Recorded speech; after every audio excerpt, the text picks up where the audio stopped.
How's the royal family? I pray that everyone is doing well. Well, my royal family, I've been wanting to do this video for a long time.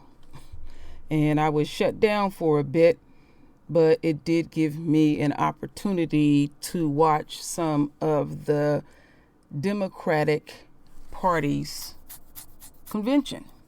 And it was quite obvious the direction that they are headed. They're doing what they normally do, use black women. And I mean, they brought out numerous black women. And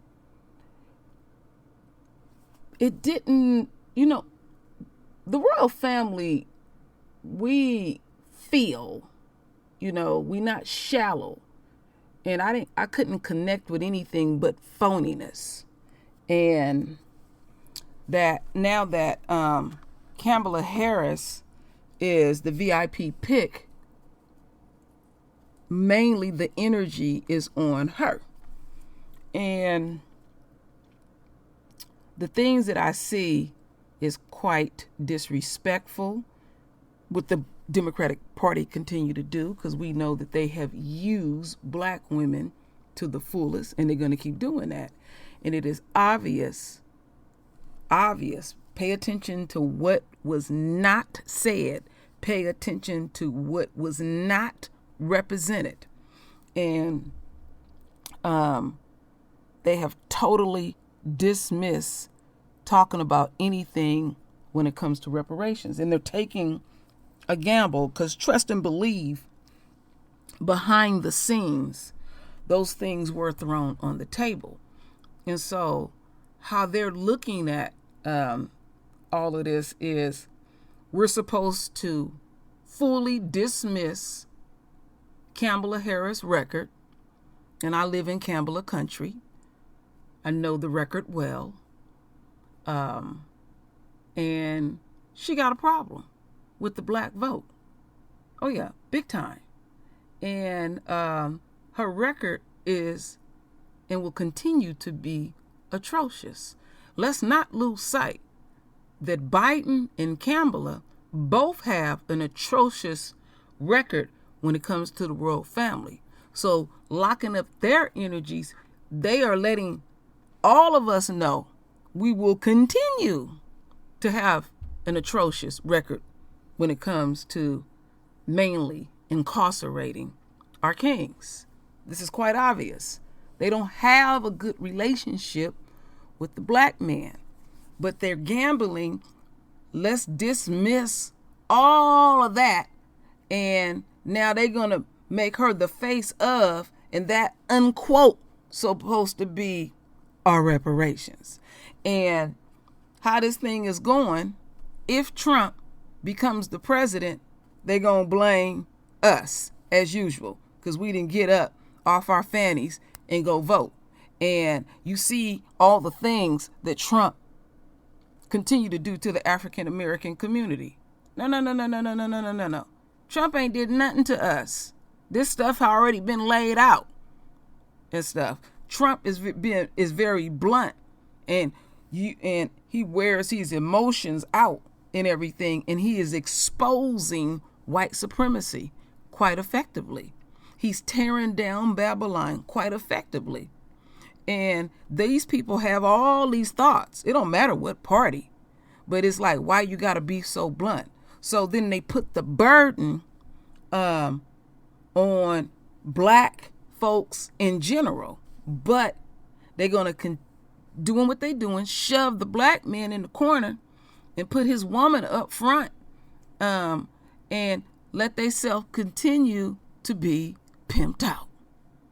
So as we can go on this journey, my royal family, let's get into this first video. Now this video that I'm going to play, keep on your frontal lobe. This video was done in 2017.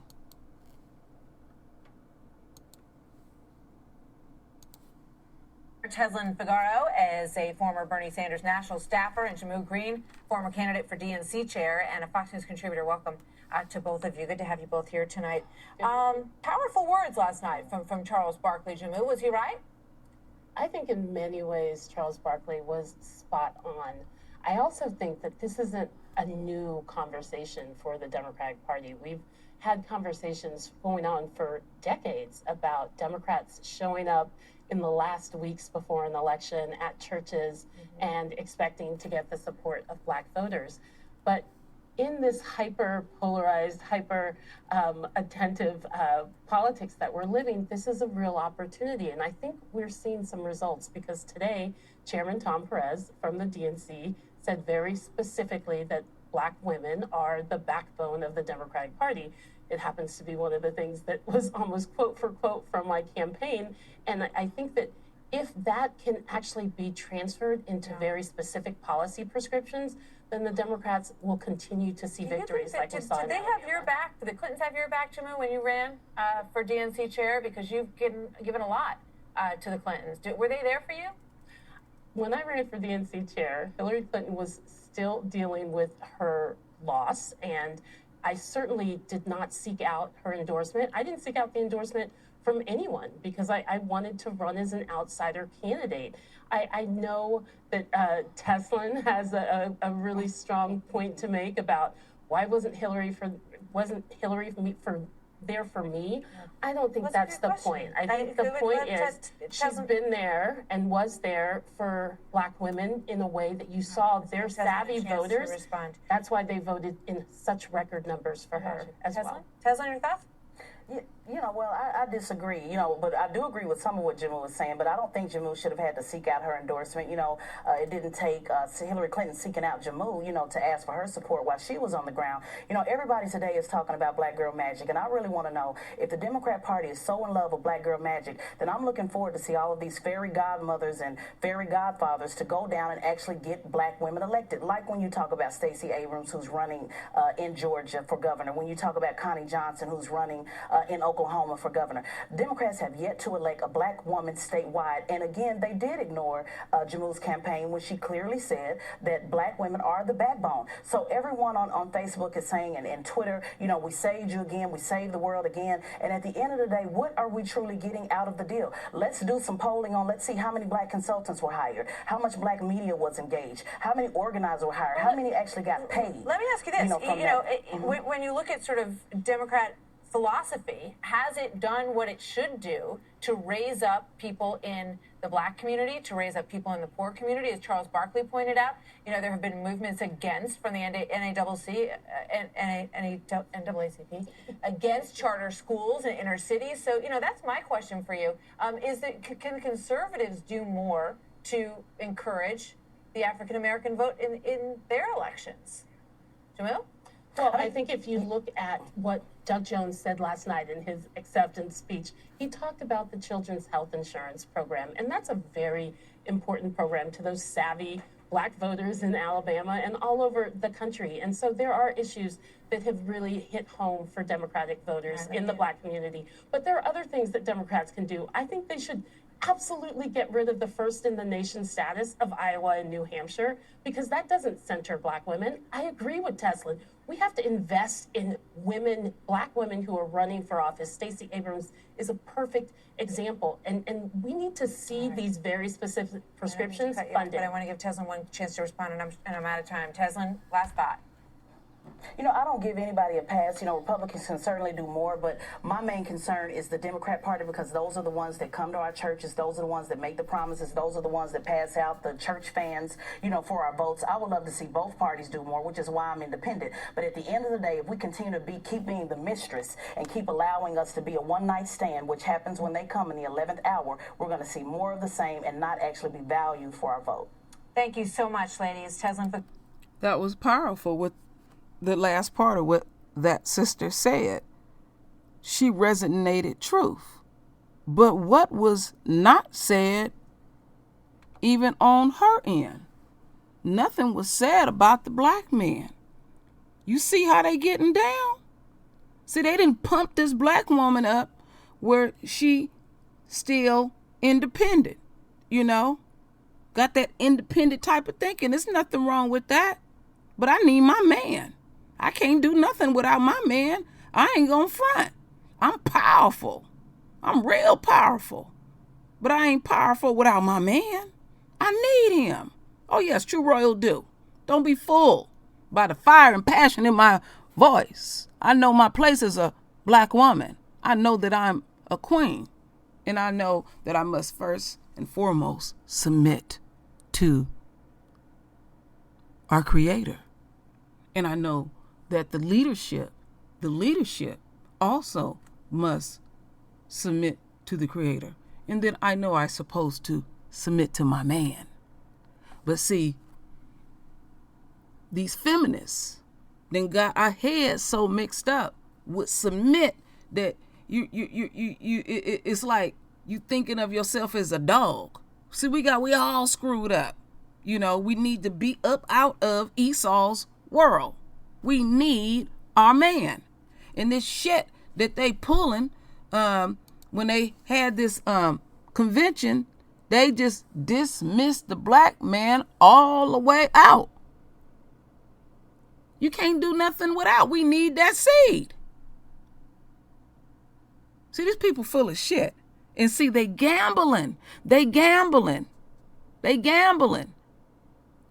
Oh yeah, they gambling. Now all of a sudden we supposed to dismiss everything Campbell then did and all this black girl magic. They showing all these damn commercials and all these little black girls is all supposed to be enamored with her and all that. She don't got no good record. She screwed her way to the top. Did you explain that to those little girls?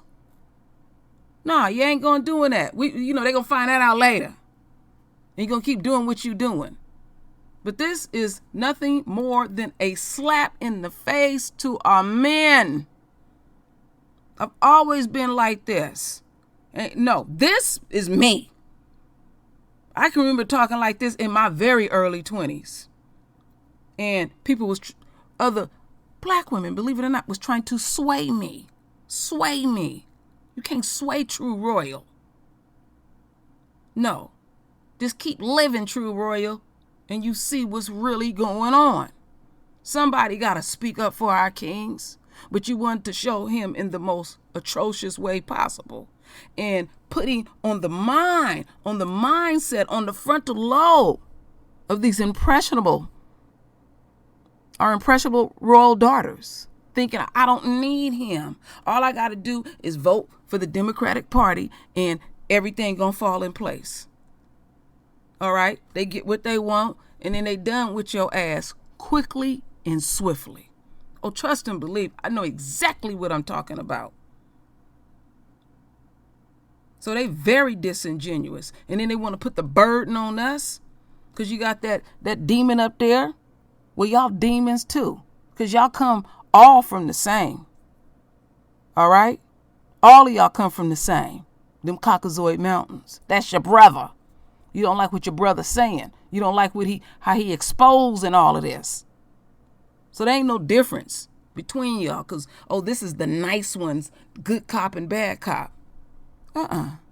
Do y'all know the history of the Democratic Party? KKK? Do y'all know that? Some people need to do they work. So let me keep going on because I'm on a tirade at this point. So I want the royal family to listen to this article. As voters, black women are important to Democrats. As candidates, where's the support? The votes of black women propelled Democrats to historic victories in the 2018 midterm elections and helped elect the most racially diverse Congress in U.S. history. And their votes will be critical to helping Democrats win elections in 2020 in North Carolina. But some of the most prominent black women Democrats in this year's elections are running without support from the party's leaders or donors. That's most evident in the U.S. Senate race, where the candidate who wants to be North Carolina's first black female senator, Erica Smith, has accused the top Senate Democrat of not wanting a black woman to run. Democratic groups have spent more than $12 million helping rival Cal Cunningham, a white man, while Smith's own biggest source of financial help is a Republican super PAC trying to make the primary more difficult for Democrats. Meanwhile, in Democratic primaries for the 2nd and 6th congressional districts, both redrawn to favor Democrats, Black women candidates are facing steep odds against well-funded candidates who are white women. North Carolina has elected black women to the U.S. House and the state Supreme Court, but it's never had a black female senator or a black female member of the Council of State, the group of executives elected statewide that include the governor, attorney general, and treasurer. Black women, in particular, are asked to show up at the polls, asked to deliver votes and victories to people across the spectrum, but no one is asking us to be on the ballots. That's a grave injustice, said Rhonda Fox, a candidate in North Carolina's redrawn 6th District. It is one of the biggest questions we are going to have as a Democratic Party, post this election cycle. Nationally, there are 47 women of color serving in Congress and just 16 in statewide executive office, according to the Center for American Women in Politics. Voting Power Fundraising Challenge.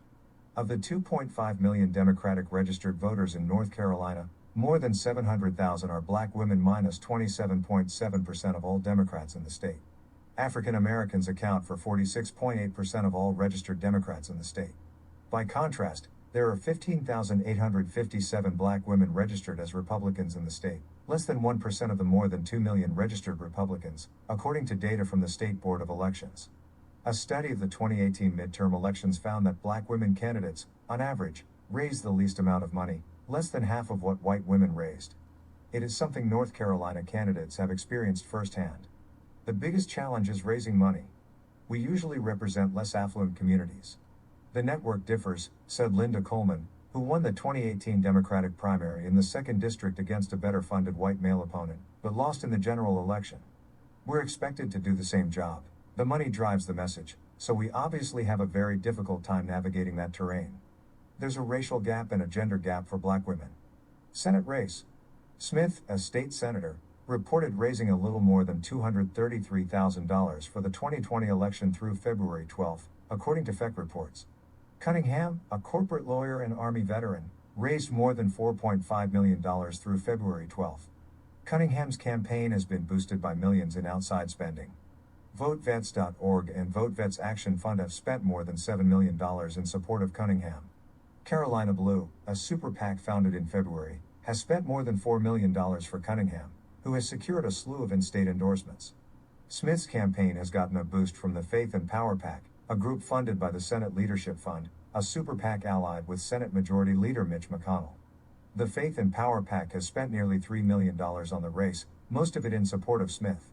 She has disavowed the Political Action Committee, saying this entity is not authorized to represent our views and positions.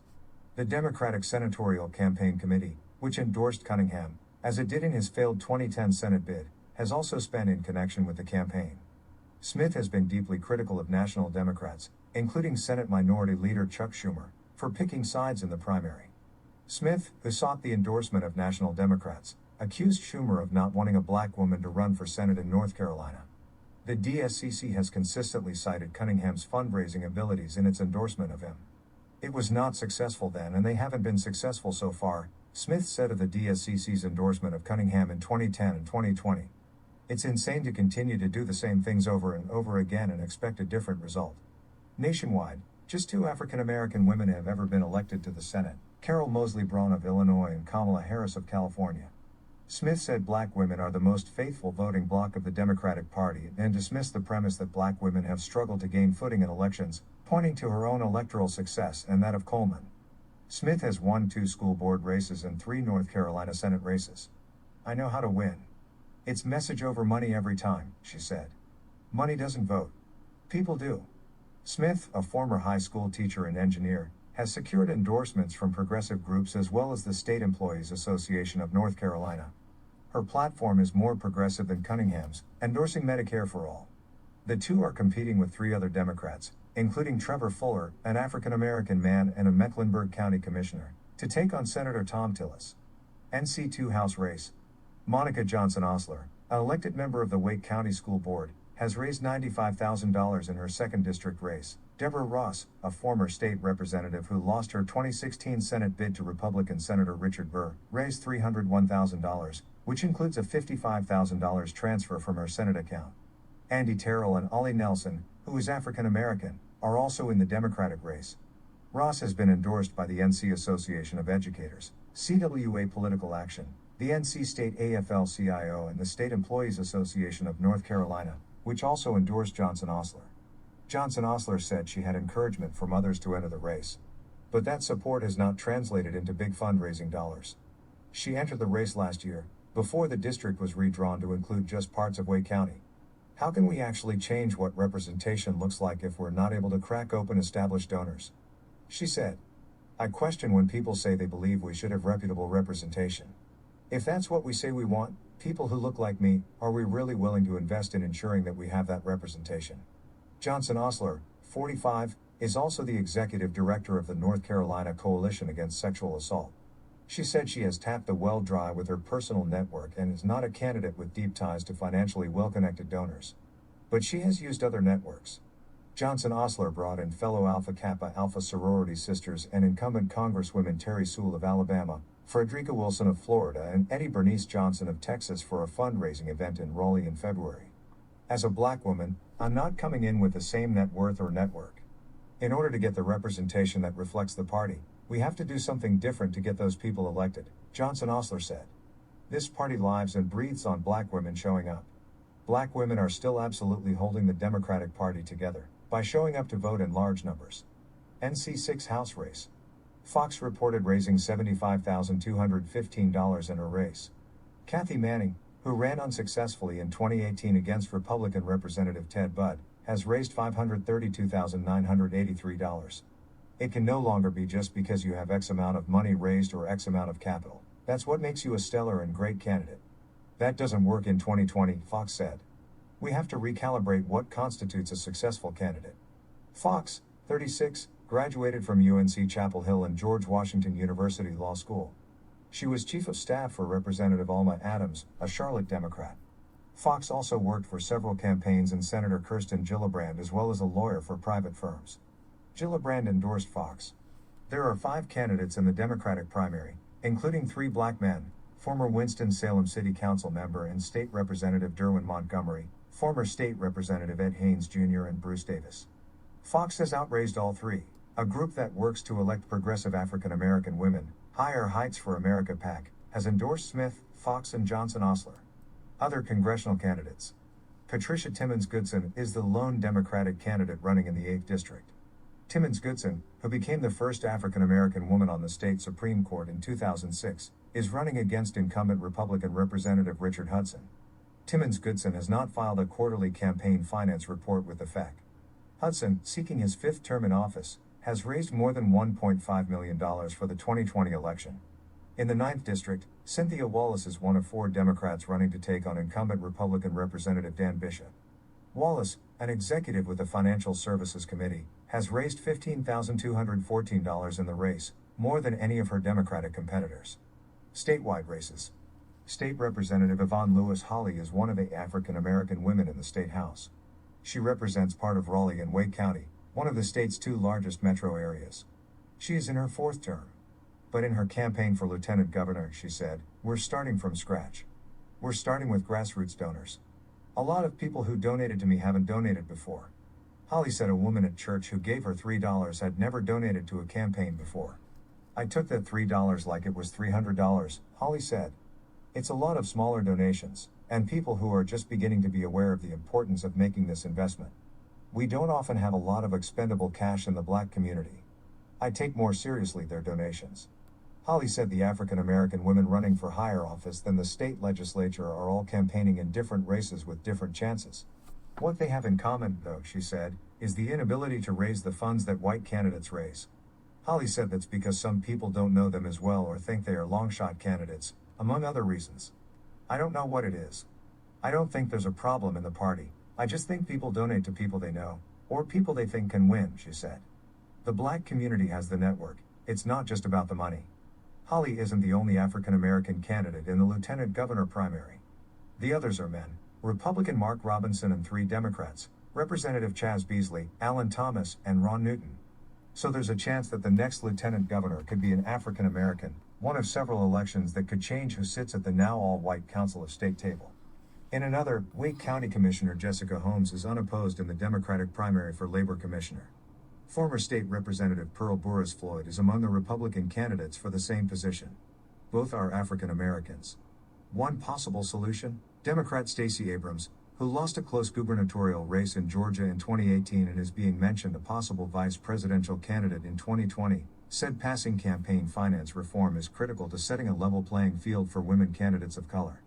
The answer is to fix the infrastructure, Abrams told McClatchy, so that the candidates who win are not the candidates with the deepest pockets but the ones with the deepest message.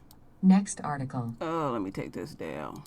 So, as we can see, as we heard in this article, black women that have any type of position in that political realm, when it comes in the Democratic Party, and have also demonstrated their loyalty to the Democratic Party, they still have a issue raising money. So that further tells me Nancy Pelosi is not helping the black woman raise money, because she is the number one in raising money for the Democratic Party. I have even noticed that Nancy Pelosi ain't said shit that I can recall about Kamala Harris. Just wanted to put that in your frontal lobe as well. So they're showing their sheer disdain. You know, they only fuck with you just a little bit. And then when it gets closer to crunch time, you know, they want that black woman to get out there on that pavement. And black men do vote. They do vote. They really do. They get out and vote. They vote just as equally as the black woman. But see, now black folks is looking at they vote quite differently. You know, they want to keep studying ADOS, and I keep harping on the fact what they did in July of this year, making sure Israel get an additional 9 million, which was 19 million a day. All right. And that state is about the size of New Jersey. Just all of this is just all fucked up. But let's continue focusing on Kamala's and really Biden's problem. A black male problem. How you doing, Tim Black? He used to let me speak on this channel. Sometimes I go over there. I still speak on this channel from time to time. I just love looking at that, how that looks. It's a problem. And we know it's a problem. And so it is the black woman's duty and responsibility is the one who understand what the hell is going on, that you don't exclude our leadership, the head, how things were put in place by our father. So they're still doing the same thing. And I resent that fact. I really do. And that's why you don't partake in any of this. You got to look at this stuff spiritually. Because what's going to go down is what's going to go down. Wasting your time voting and all of that, you don't supposed to even partake in the system. But there are people that vote. So I have to speak on it to point out, even if a person decide to vote, just to give my perspective. Because I'm not talking down to anyone. We know what the hell is going on. But how the hell you going to dismiss the black man? And we going to override that, and then once we get what we want from the black woman, we gonna keep doing what we doing to your black man, to your father, your brother, your lover, or whoever, your son, your nephew. They're gonna keep that on the agenda because they are afraid of the inevitable, and the inevitable is right before the entire world's eyes. We're watching a kingdom die. Who is left last to stand up? The black man and his family. But, they want a little extra time to keep being in their unquote heaven. And we should not be feeding into that at all. You got to realize what you are feeding into. And what is the results of what you're feeding into. We're still seeing black men getting shot. Now they want to play a game with a knife the brother didn't have on him. These type of games. They don't have a clue what to do. But to tell that black bitch to go out there and vote and dismiss her man like he ain't around. Where are these babies coming from? Because trust and believe, a lot of them black women are with black men. You cannot dismiss this at all. So I will be harping on the fact. And Campbell's fake ass, she got a problem. She can't stand, she disdain black men. And she will always disdain them. And she is showing this system what she is willing to do. We already know what Biden is on. We already know that with his rickety ass. But then you got to look at how this overall country is looking at that do vote and don't like her. They like, oh, it's a possibility he'll die and then she become the president. And you're going to still get the same results. Because we have seen this over and over again. And see, they have made us savvy in all of this. So all of us got decisions to make. Because all of this what's going down is biblical. I'm speaking to the chosen ones. Because on Judgment Day, our Father gonna come down on us. Why did you keep feeding into this system, but you know what I put in the word? You lacked faith. Knowing what you know, you lacked faith. So don't feed your energy into a system that we all know is dying before our eyes. They are becoming the tail. So what you feeding into? To prolong it? And then on top of that, you want to dismiss my kings? No, I stand shoulder to shoulder with my kings. To hell with this system. I'll leave it right there, my royal family. So render your voice with your beautiful divine words. And as always, my royal family, I thank you for your love. I thank you for your support. And with that said, Ashe.